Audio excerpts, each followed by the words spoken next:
Елімізде ең басты проблема ол коррупция. Бірақ биліктегі адамдар қанша жыл болды коррупцияны жеңе алмай жатыр. Бірақ мен, қарапайым Семей тұрғыны, коррупцияны жеңуді амалын таптым. Ол үшін просто взятка деген сөзді ауызға деген сөзге ауыстыру керек.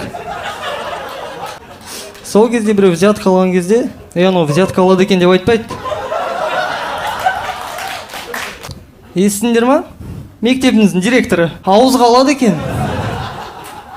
В особо крупных размерах.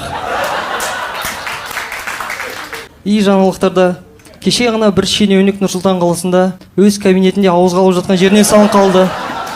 Естеріңізге сала кетейік, Қазақстан Республикасының қылмыстық кодексі бойынша ауызға бергенде алғанда адам заңды түрде қудаланады. Мен ойымша, сонда ғана шынымен коррупция мемлекетте жойылады.